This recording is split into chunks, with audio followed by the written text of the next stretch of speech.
প্রগতি লেখক সংঘ ও আইপিসিএ উত্তর 24 পরগনা জেলা পরিষদের উদ্যোগে বারাসাত তিতুমির প্রেক্ষাগৃহে উলগুলানের নায়ক বিরসা মুন্ডার সার্ধ শতবর্ষ উদযাপন এবং এক কবি সম্মেলনের আয়োজন করা হয়। বিরসা মুন্ডার প্রতিকৃতিতে মাল্যদান এবং পুষ্পার্ঘ্য প্রদানের মধ্যে দিয়ে এই অনুষ্ঠানের শুভ সূচনা হয়। একই সঙ্গে এই অনুষ্ঠানে এদিন কবি সুনীল কৃষ্ণ মণ্ডলের লেখা কবিতার বই মনের প্রজ্বলিত আগুনের শুভ উন্মোচন সুসম্পন্ন হয়। এই অনুষ্ঠানে বীর বিরসা মুন্ডার জীবনী এবং বিরসা মুন্ডার প্রতিবাদ ও আন্দোলন সংক্রান্ত বিভিন্ন বিষয় নিয়ে বিস্তারিত আলোচনা করা হয়। এই কবি সম্মেলনে উপস্থিত সকল কবি ও সাহিত্যিকরা কবিতা পাঠ করে আগত কবিতা ও সাহিত্যপ্রেমী মানুষদের মন জয় করে নেয়। এদিন এই অনুষ্ঠানে উপস্থিত ছিলেন প্রগতি লেখক সংঘের সম্পাদক নারায়ণ বিশ্বাস, আইপিসিএর যুগ্ম সম্পাদক শঙ্কর নন্দী। বিশেষ অতিথি হিসাবে উপস্থিত ছিলেন কুমার রানা, লেখক ও সমাজবিজ্ঞানী কপিল কৃষ্ণ ঠাকুর, অধ্যাপক অমলেন্দু দেবনাথ, আদিবাসী কবি গণেশ লোহরা সহ অন্যান্য বিশিষ্ট ব্যক্তিত্বরা। জটিলতা এই জন্য থাকবে যে আমি নিজেও এটা ভাববার চেষ্টা করছি।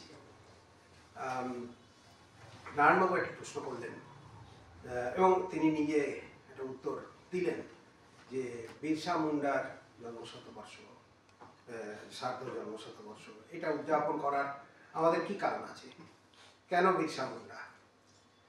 এখন এই প্রশ্নটা যারা করবে তারা খুব অসঙ্গত প্রশ্ন করবেন না। যদি কেউ প্রশ্ন করেন যে কেন বিরসা মুন্ডা, তার সঙ্গে কি যোগ? তিনি তো রাঁচিতে, এবং সেটা তো বহুদিন আগে, তিনি তো 1900 খ্রিস্টাব্দে তিনি 125 বছর আগে, তিনি তো 126 বছর আগে তিনি মারা গেছেন। তাকে নিয়ে আমরা কেন এত পড়ব? তিনি তো কোনো সর্বভারতীয় নেতা ছিলেন না। প্রশ্নটা থাকবে, তিনি তো একজন স্থানীয় নেতা ছিলেন। তিনি একটি স্থান বিশেষে ছোটনাগপুর অঞ্চলের এবং আরও বিশেষভাবে বলতে গেলে আদিবাসীদের, এবং আরও বিশেষভাবে বলতে গেলে মুন্ডা আদিবাসীদের নিয়ে তিনি একটা আন্দোলন গড়ে তুলেছিলেন, যেটাকে বলা হয় উলগুলান। আমরা কি তাদের আন্দোলনকে বিন্দুমাত্র এগিয়ে নিয়ে যাওয়ার জন্য সাহায্য করতে পেরেছি? আমি যেটি বলেছিলাম শুরুতেই, এখন আমাদের নাক শেখানো তো যায়নি। আমি কারো প্রতি আমার ঘৃণা নেই। আমার বাবা বলেছেন আমি ওনাকে ব্রাহ্মণের সন্তান, কিন্তু আমি মনে করি শ্রমজীবী মানুষ আমার প্রকৃত মিত্র। থাকতে ধর্মটা আমার জায়গা, আমার মনে, আরেকজনের ঘরে, আরেকজন কারো মসজিদে, কারো মন্দিরে, কিন্তু সমাজে যখন আমি আসি তখন আমার সঙ্গে ওই আদিবাসী বন্ধু যে লড়াই করে দারিদ্র্যের বিরুদ্ধে, সামাজিক শোষণের বিরুদ্ধে, অত্যাচারের বিরুদ্ধে, নিজেদের অধিকারটাকে প্রতিষ্ঠিত করার জন্য, তার সাথে আমার তো কোনো বিরোধ নেই, সে তো আমার মিত্র। এই মিত্রটা মনের দিক থেকে যদি আমি গ্রহণ করতে পারি তাহলে অনেক সামাজিক যন্ত্রণা লাঘব হবে, কিন্তু আমি পারছি না। আমরা বলি ওই হিন্দু মৌলবাদী, ওই মুসলমান মৌলবাদী। আচ্ছা, আমরা যারা দলিত জানি না, চিনি না, এর থেকে খারাপ আর কিছু হতে পারে না। জানি না, আমরা আমাদের পড়শি যারা, তাদের আমরা চিনি না, দেখা হয় না, এই চক্ষু মিডিয়া, ঘর হতে শুধু দুই পক্ষে দিয়া হয়েছে, দেখা হয়নি, আমরা দেখিনি। এই আদিবাসীদের, সাঁওতাল, মুন্ডা ও ওরাও, এদের আমরা জানছি কাদের লেখা পড়ি? ইংরেজ গবেষকদের লেখা পড়ি।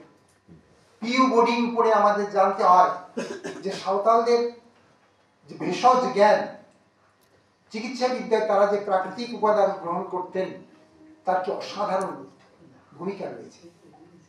আমার ঘরের পাশে সাঁওতাল মানুষের কথা আমি পিউ বোর্ডিং পড়ে জানি। এর থেকে লজ্জার কি আছে?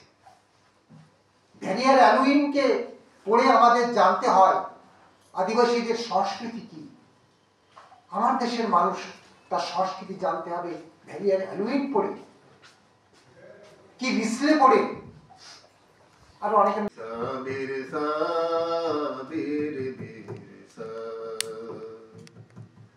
बिरसा बिरसा बिर बिरसा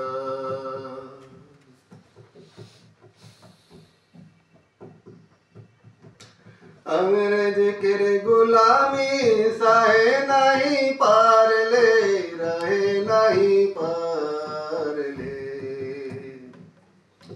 अंग्रेज के गुलामी सहे नहीं पारले, रहे नहीं पारले। घर छोड़ ले बन पहाड़े डेरा गाड़ ले,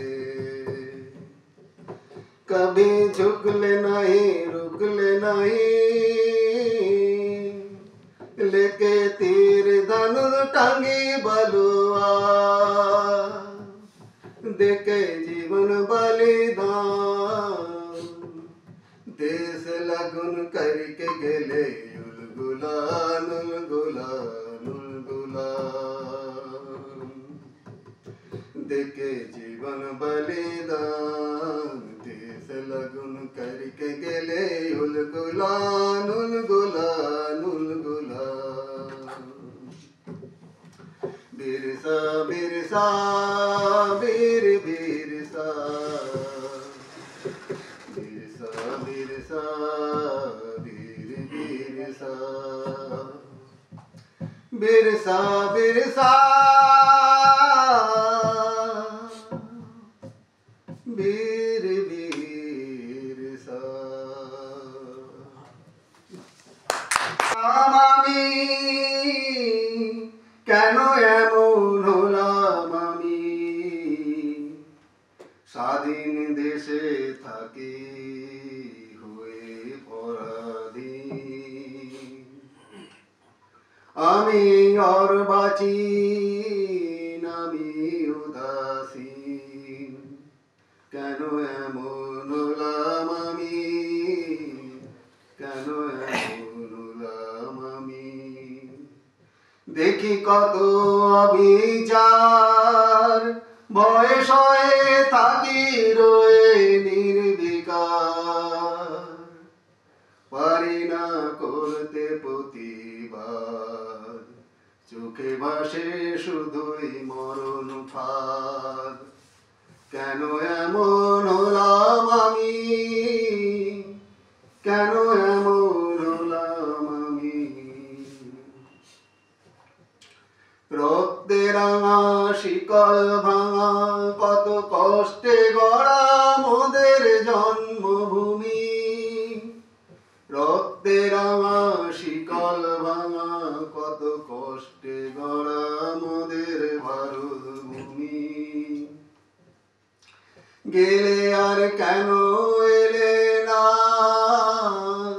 গেলে আর কেন এলে না, ওহে সেই স্বাধীনতা সংগ্রামী, ওহে সেই মহান দেশ প্রেমী। গেলে আর কেন এলে না।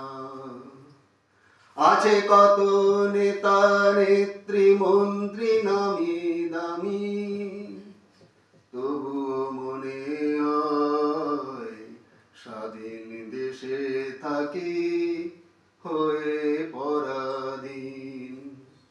কেন এমন হলাম আমি, কেন এমন হলাম আমি। সূর্যের স্বপ্ন এ জীবন মুক্তির ইঙ্গিত, এ জীবন আনন্দ যাত্রা, এ জীবন সংগ্রাম সঙ্গী, এ জীবন সূর্যের স্বপ্ন, এ জীবন মুক্তির ইঙ্গিত, এ জীবন আনন্দ যাত্রা। কালো জলে উচলা তলে ডুবলো সনাতন, আজ সারানা কাল সারানা পাই যে দর্শন। কালো জলে কুচলা তলে ডুবলো সনাতন।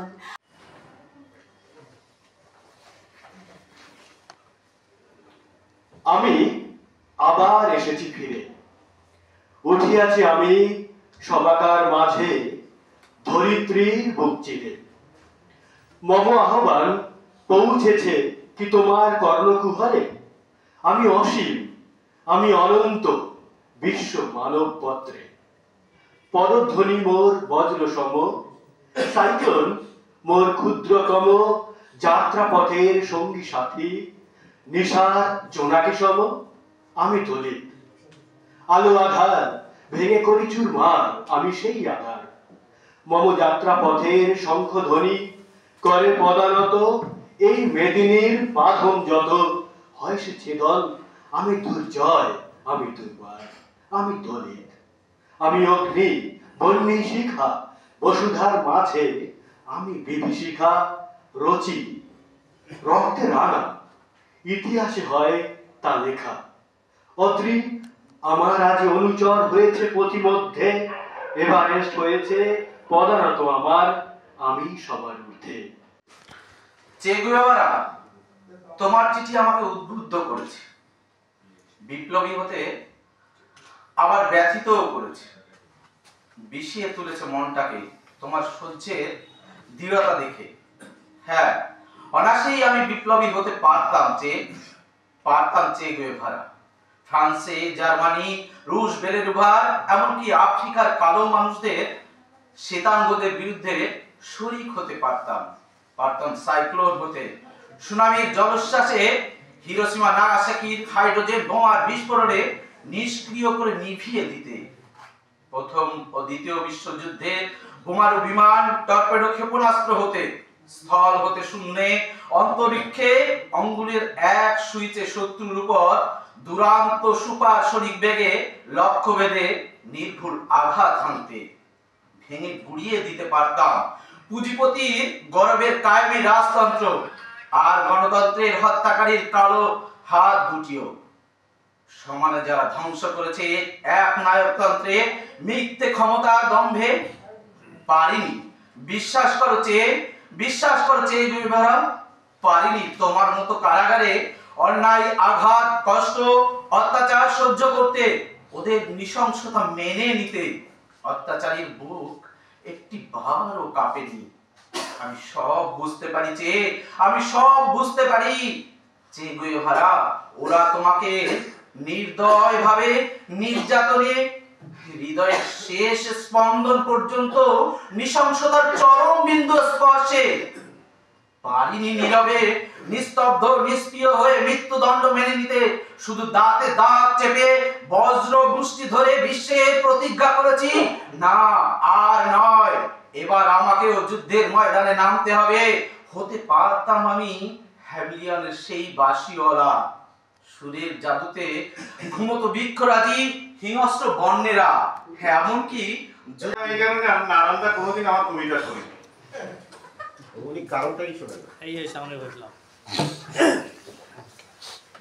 কবিতা কালের ক্যানভাস, আজ মানুষের মতো শুকনো বহতা নদী, বুকে তার পাতা নিরস পাথর সময়, গামছায় বাঁধা মৃত কৃষকের চোখ, জীবনের ধন ভেসে ভেসে চলে যায়।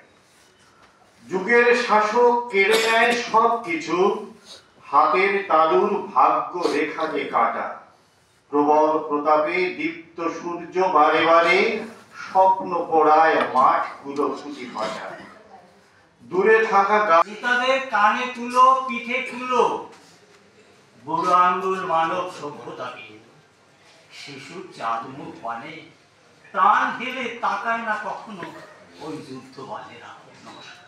তুষের আগুন চারিদিকে ধিক ধিক করে জ্বলছে, কখনো নিভতে দিও না সব বন্ধুরা।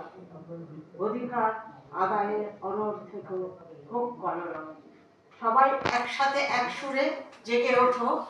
দুর্বল গতিতে ঊর্ধ্বমুখে ছোট আর ছোট, যেথায় যেথায় ফাইনাল দল আছে, জোটবদ্ধ ভাবে তাদের কাছে যেতে হবে শীত দ্বারা টান টান করে। কুআচার কুবিচার বুঝতে পারে না, তাদের এই সমাজে কখনো জায়গা দিও না। আন্দোলনের দ্বারা টেনে হিস্টে তাকে নামাও, অযথা কোলাহল হানাহানি শীঘ্রই থামাও। মনোযোগের সাথে চলো আর নিজের কর্ম করো, সেটাই হবে বাস্তব জীবনে মানব সমাজের ধর্ম। ঘর পরিবেশ সুস্থ থাকলে ভীষণ লাগে ভালো, হাসি খুশির জীবনের স্বাদ বিচরণ হোক আলো। ঘর পরিবেশ সুস্থ থাকলে লাগবে ভীষণ ভালো, হাসি খুশি জীবনের সাথে হোক বিচরণ আলো। নমস্কার। মহান যোদ্ধা বিরসা মুন্ডাকে ভূমিকা বলা যাবে না, তবু আমি একটা কথা আমি অন্তত বলবো, তুমি তো একটা চিত্তদশা কবি, সেরকমই চতুর্দিকে তোমার ছবি, নীলাকাশে বিচরণ করা তোমার স্বভাব। তাহলে কেন কেন সামান্য উদারতার অভাব? বুঝি না কবি, জানিও না কোন সুদূরে নিগুড়ে তোমার গোপন হিংসার উৎস, যার থেকে উস্থিত তোমার চাতুরী। অথচ কাব্য ইস্তাহারে কোথাও লেখা নেই ব্রাত্যজনের কল্পনায় বাধা, কাব্যে বাধা।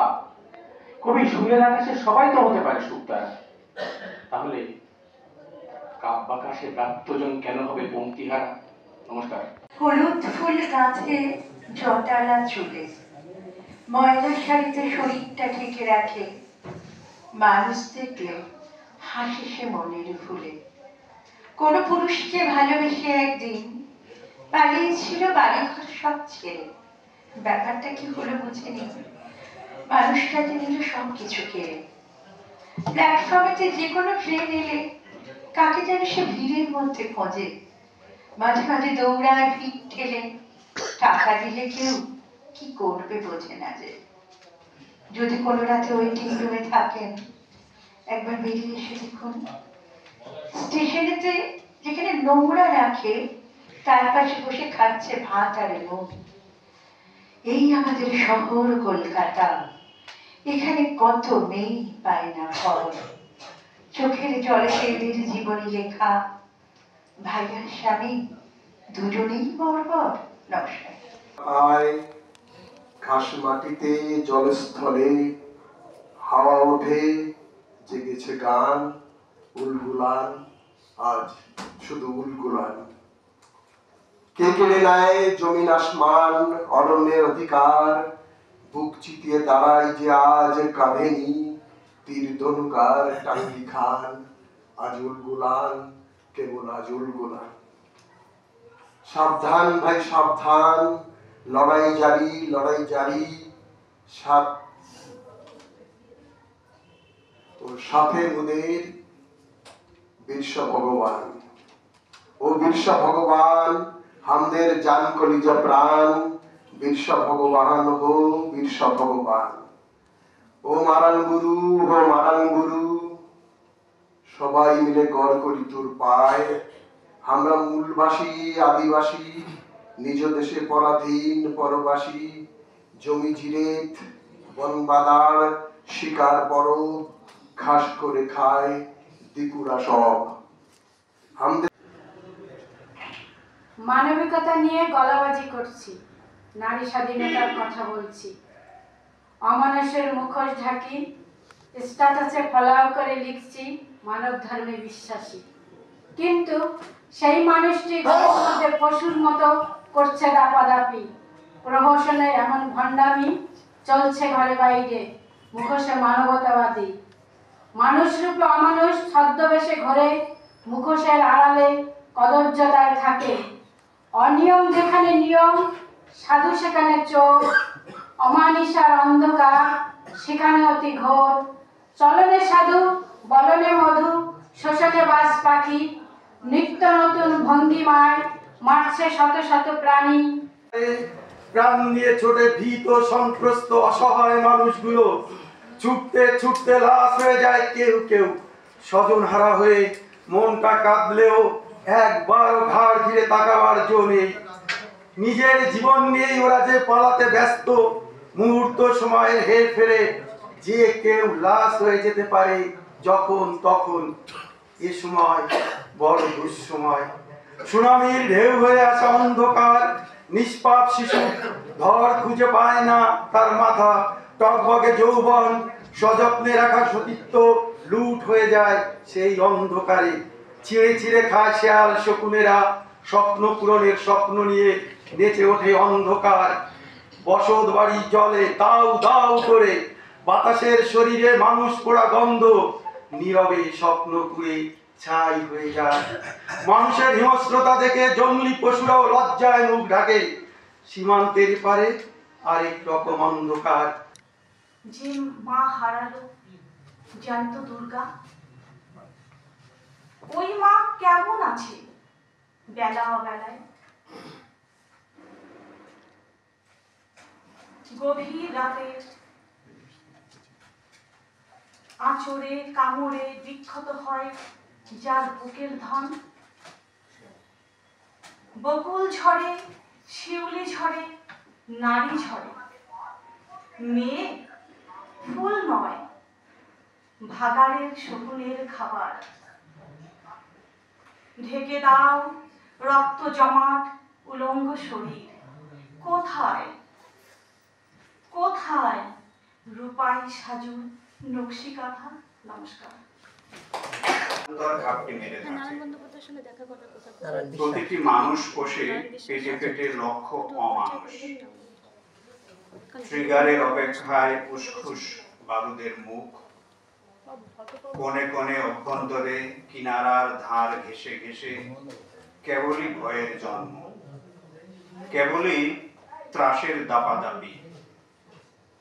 দাহ্যমান বপু খান ছড়িয়ে ছিটিয়ে হাসে হা হা, হাত পা ছড়িয়ে দিয়ে নাচের মুদ্রা ভঙ্গি তার।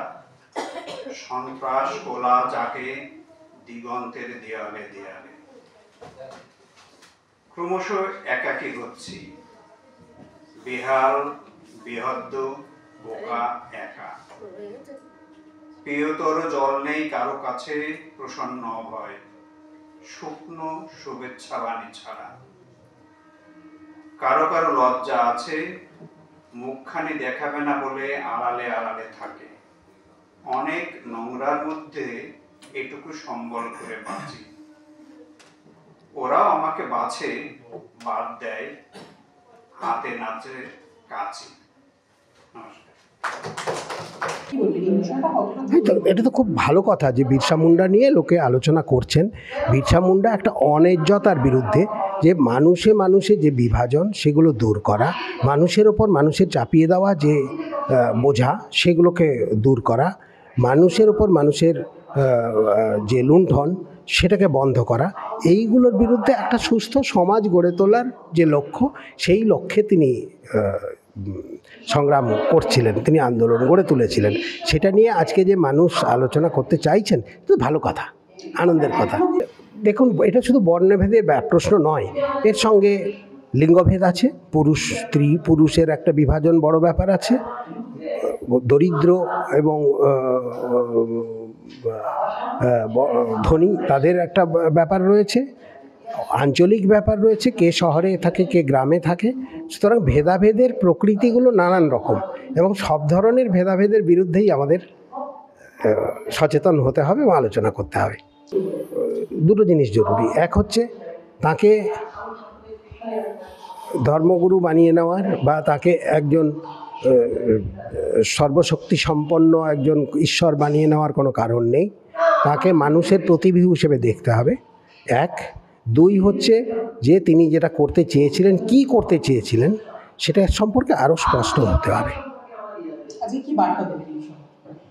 এটাই বার্তা, যে আরও আলোচনা হোক, লোকে জানুক, লোকে আমাদের দেশটাকে ভালো করে জানুক, দেশের চরিত্রটাকে বুঝুক, দেশের অন্তরাত্মাটাকে বুঝুক, এটাই বার্তা।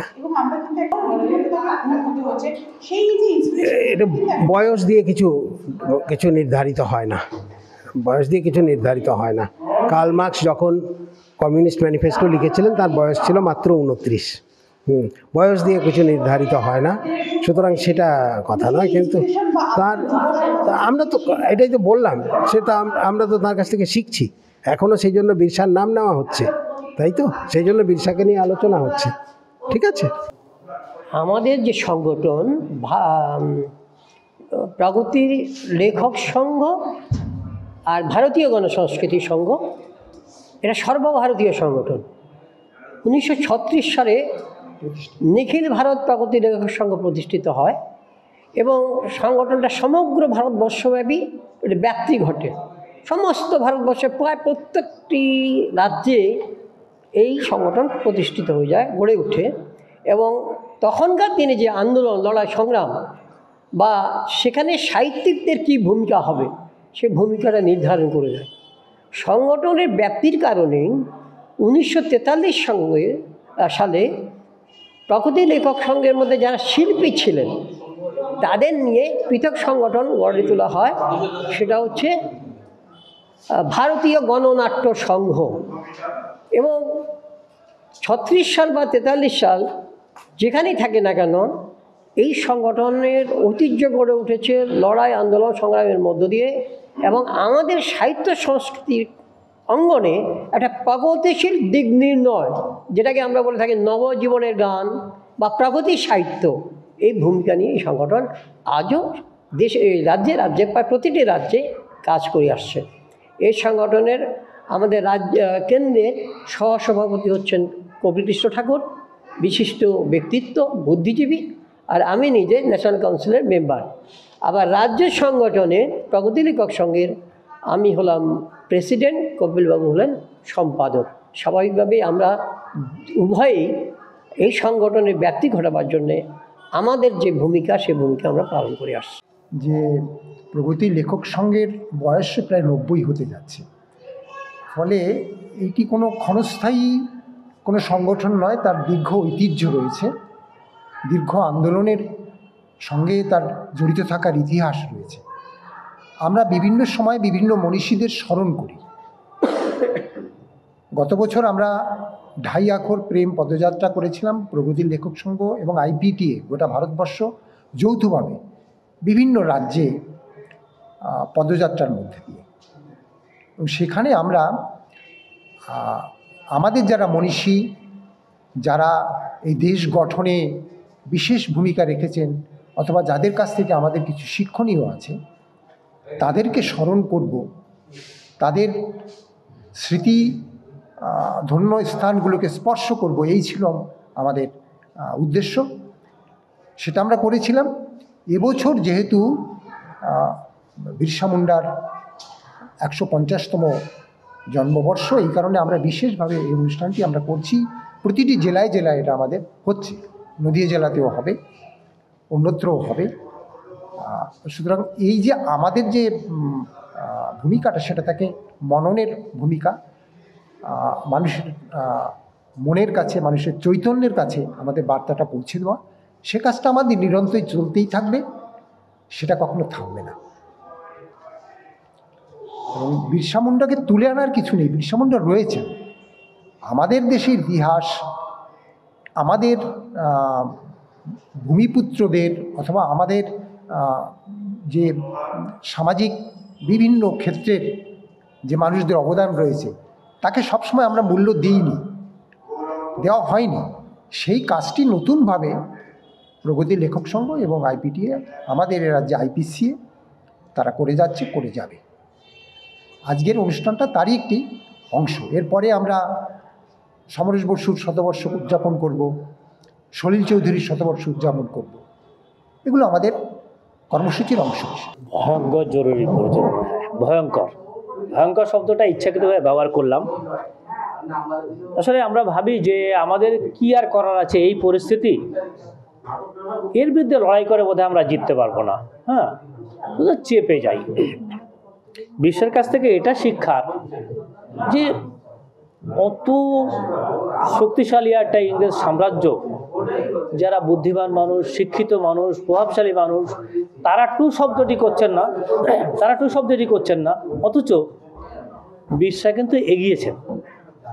হ্যাঁ, এই যে দুঃসাহস দেখিয়েছেন, যাকে নিয়ে আমরা আজকে আলোচনা করতে বাধ্য হচ্ছি, হ্যাঁ, এই স্পর্ধা, এই সৎসাহসটা বিশ্বের কাছ থেকে যুব সমাজ নিতে পারে। যে পরিস্থিতি যত প্রতিকূল হোক না কেন, অন্যায়ের বিরুদ্ধে কথা বলা দরকার, বলা উচিত। এটাই যুব সমাজের শিখতে পারে। না, সেটা হচ্ছে যে এটা হবেই, কারণ এখন আন্দোলনকে শুরু হওয়ার সঙ্গে সঙ্গে বা আন্দোলন শুরু হওয়ার সম্ভাবনার সঙ্গে সঙ্গে শাসক যারা থাকে তাদের ব্লুপ্রিন্ট কিন্তু তৈরি থাকে। যে কিভাবে থামাতে হবে, কিভাবে থামাতে হবে। এবং আধুনিক যে প্রযুক্তি আছে এবং রাষ্ট্রের যে শাসন ব্যবস্থা এত এখন নিখুঁত হয়েছে, তার মধ্যে প্রযুক্তিটা যুক্ত হয়েছে, তার মাধ্যমে সে কিন্তু এবং রাষ্ট্রের এমন কিছু আইন কানুন আছে দানবীয়, সবগুলোর সমাহারে সে কিন্তু একটা জায়গায় গিয়ে আন্দোলনকে থামিয়ে দেয়। হ্যাঁ, অবশ্যই তার মধ্যে একটা সুবিধাবাদী একটা মানসিকতা তো থাকেই। আন্দোলনটা মূলত মধ্যবিত্ত জায়গা থেকে হয় এবং মধ্যবিত্ত ধূর্ত সুকান্ত বলেছেন, এটা তো থাকেই। তারা একটা জায়গায় গিয়ে আটকে যান, এটা হবেই। হ্যাঁ, এই জন্যে আমরা এই আন্দোলনকে মাঝপথে হারিয়ে যেতে দেখি। এটা স্বাভাবিক ঘটনা না, তবু থামলে চলবে না, আন্দোলনটা করতে হবে। তো আমি এই বাংলাদেশের প্রসঙ্গে একটা কথা একটু যোগ করব আগে, সেটা হচ্ছে যে বিশেষ করে বাঙালি বামপন্থী মানুষ, বুদ্ধিজীবী মানুষ, সবাই আমরা পৃথিবীর সব দেশ নিয়ে আলোচনা করি, হোক ভিয়েতনাম, হোক নিকারাগুয়া, সে হোক আফ্রিকা। আমরা কলকাতার রাজপথে মিছিল করি, মিটিং করি, অনেক কিছু করি, কিন্তু আমরা কিন্তু পড়শি বাংলাদেশের খোঁজ রাখি না। যে পড়শি বাংলাদেশ আমাদেরই একসময় অঙ্গ ছিল, একই ভাষা, একই সংস্কৃতি, একই আত্মীয় স্বজন পর্যন্ত ওখানে রয়ে গেছে, তাদের কিন্তু খোঁজ নিই না। এটা নিই না, তার কারণ হচ্ছে, এবং বামপন্থীরাও নেয় না, আমি খুব দায়িত্ব নিয়ে বলছি, বামপন্থীরাও নেয় না। তার কারণ হচ্ছে যে অন্য দেশ সম্পর্কে মন্তব্য করতে গেলে একটু সুবিধা আছে, সেখানে আমার ঘাড়ে কোনো দায়িত্ব থাকে না। আমি একটা উদারতা দেখিয়ে, একটা প্রতিবাদ দেখিয়ে খালাস হতে পারি, কিন্তু যেই বাংলাদেশ নিয়ে কথা বলতে যাব তখন কিন্তু আমার ঘাড়ে একটা দায় আসবে, কিছু দায়িত্ব, কর্তব্য চেপে যাবে। আমরা এটার মুখোমুখি হতে চাই না। আমরা যেভাবে ধর্মটাকে একটু দূরে সরিয়ে রাখার চেষ্টা করি, যেভাবে জাত পরিচয়টাকে একটু, জাত সমস্যাটাকে দূরে সরিয়ে রাখার চেষ্টা করি, ঠিক একইভাবে কিন্তু আমরা বাংলাদেশটাকেও একটু দূরে সরিয়ে রাখার চেষ্টা করি। কিন্তু এমনই একটা পরিস্থিতি হয়েছে যে সমস্যাটা এমনভাবে চলে এসছে, এখন আর একে পাশ কাটানো যাচ্ছে না। তাই কিছু মানুষ কথা বলছেন ভালো, কিন্তু বলাটাও কিন্তু আমি দেখছি পরিষ্কার না। একটা শক্তি আছে, তারা চাইছে যে ওই দেশে সংখ্যালঘু, মানে এদেশে যারা হিন্দু, তাদের উপর অত্যাচার হচ্ছে, সেইটা তারা একটা ডিভিডেন্ড তারা এখানে নিতে চাইছে, নেবেই। রাজনৈতিক দল যখন এটা নেওয়া স্বাভাবিক, এটা নেবেই। কিন্তু তার বাইরে যারা আছেন তারা কিন্তু ঠিক তাদের, আমি এটা বুঝি যে তাদের বক্তব্য কিন্তু এখনো ক্লিয়ার না। বলছেন যে এই দেশে মৌলবাদ, ওই দেশে মৌলবাদ, দুটোরই আমরা নিন্দা করি, এটা করছেন, এটা সব ঠিক কথা, কিন্তু ওদেশে ঠিক কি হচ্ছে, কতটা হচ্ছে, সেই খবরটাও কিন্তু তাদের কাছে নেই। থাকতো, যদি আর্থিক যোগাযোগটা তারা প্রথম থেকে রাখতেন, তাহলে এখানে বসেই তারা বলে দিতে পারতেন ঠিক ওখানে কতটা হচ্ছে। ওই যে যেহেতু চ্যানেলগুলো দেখাচ্ছে বড় বড়, এই হচ্ছে, তাই মনে হচ্ছে অনেক কিছু হচ্ছে, বা যদি না দেখাতো তখন মনে হতো কিছুই হচ্ছে না, এই বিভ্রান্তিটা তাদের মধ্যে থাকতো না। কিন্তু হচ্ছে তো বটেই।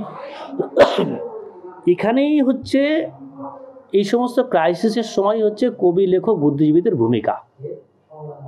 মুশকিল হচ্ছে আমাদের দুর্ভাগ্যের বিষয় যে যারা বুদ্ধিজীবী বলে পরিচিত, কবি, লেখক, তারা কিন্তু একটু চুপ করেই আছেন সেই অর্থে। হ্যাঁ, কারণ চুপ করে থাকতে তারা বাধ্য, কারণ তারা জানেন না, তাদের অজ্ঞতা আছে। এই অজ্ঞতাটা না কাটালে তাদের বলার জায়গাটাও পরিষ্কার হবে না, কিন্তু তাদেরই সামনের সারিতে আসা উচিত এই সময়টায়। আমি আশা করব যে তারা যত সম্ভব পারবেন সত্যি কথাটা বলবেন। তারা বাবরি ভাঙার বিরুদ্ধে যেমন সত্যি কথা বলেছেন, তেমনি বাংলাদেশের যে নির্যাতনটা হচ্ছে তার বিরুদ্ধেও বলবেন। সব প্রতিবাদ সঠিকভাবে করতে হবে, সেখানে কেন রেখে ডেকে কিছু বলার জায়গা নেই।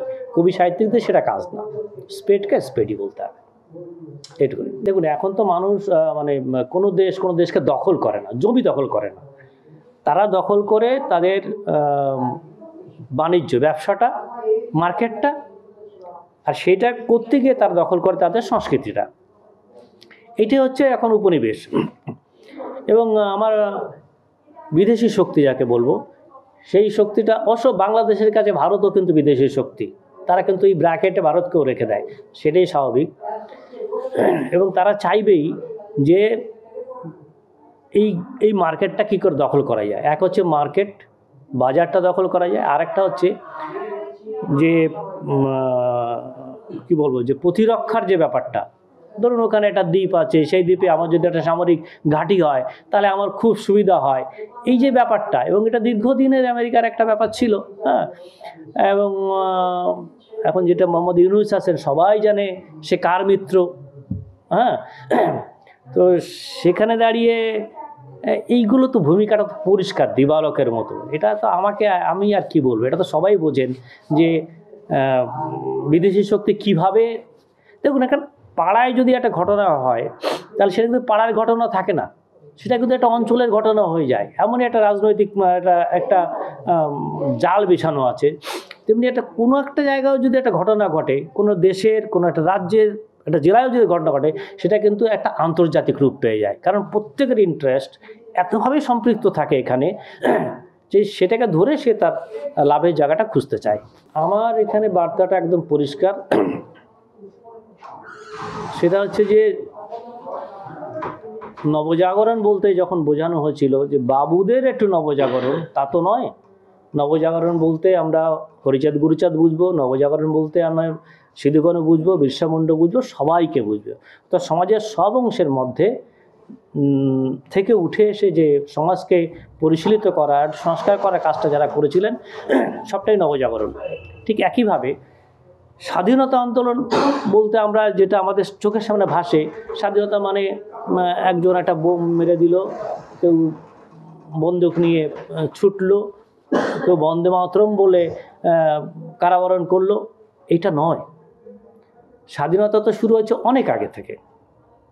এবং যারা যে ফর্মে করেছেন, যখন বাবুরা ভাবতেই পাচ্ছেন না, শিক্ষিত মানুষেরা, যে ইংরেজদের বিরুদ্ধে একটা কথা বলা যায়, সেই সময় দাঁড়িয়ে সিধুকানু ওই সংগ্রামটা করছেন ইংরেজদের হাতে।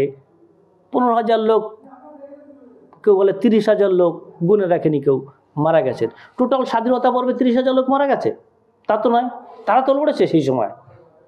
তাহলে এই পরবর্তীতে যত স্বাধীনতা সংগ্রামী আছে সবাইকে যদি আমি এক জায়গায় করি, তার চেয়ে বেশি কিন্তু গেছে সাঁওতাল বিদ্রোহে, তারপরে এই যে মুন্ডাদের বিদ্রোহ, আর অজস্র কৃষক আন্দোলন হয়েছে, কৃষক সংগ্রাম হয়েছে, সেটাও তো বিদেশিদের বিরুদ্ধেই। এই টোটালটা যে যেখানে যখন মানে বিদেশি শাসক ইংরেজদের বিরুদ্ধে লড়াইটা করেছে, আমি মনে করি যে প্রত্যেকটাই স্বাধীনতা সংগ্রামের অংশ হিসেবে বিবেচিত হওয়া উচিত।